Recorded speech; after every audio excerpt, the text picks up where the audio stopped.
तर नमस्कार मित्रांनो, स्वागत आहे एका नवीन एका ब्लॉगमध्ये. तर आज आम्ही आलतो मुंबईला. तर आता मला तर तुम्हाला मुंबई फिरवतो. तर आपण चाललोय कुठं हे बघूया. तर आता आपण गाडीमधून उतरले. तर हे आहे मुंबईचं गेट ऑफ इंडिया. दादा मला माझा बोटमध्ये बसूया. तर चल म्हणलं, आम्ही पण पहिल्यांदा बसणार होतो.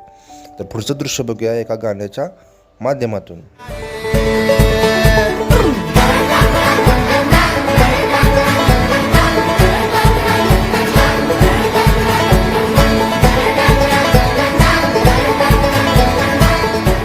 तर इथं बोटीला आहे पर पर्सन 9 रुपये, लांब पर्यंत येतात. तर हे आहे मुंबईतलं ताज हॉटेल. गेट ऑफ इंडियाच्या समोरच आहे ताज हॉटेल. तर आता आपण चाललोय बाहेर. लय सुद्धा मुंबईला फिरायला तर भारी वाटायला, तर मजेत होती. तर तुम्ही कधी मुंबईला आलाय का कमेंट करून सांगा, आणि कोणते कोणते ठिकाणी फिरला हेही कमेंट करून नक्कीच सांगा. तर हे आहे मुंबईचं महानगरपालिकेचं ऑफिस. हे आहे छत्रपती शिवाजी महाराज टर्मिनस स्टेशन्स. तर आता आम्ही आज चाललोय. तर ब्लॉग कसं वाटतं कमेंट करून सांगा. आवडल्यास सबस्क्राईब करा.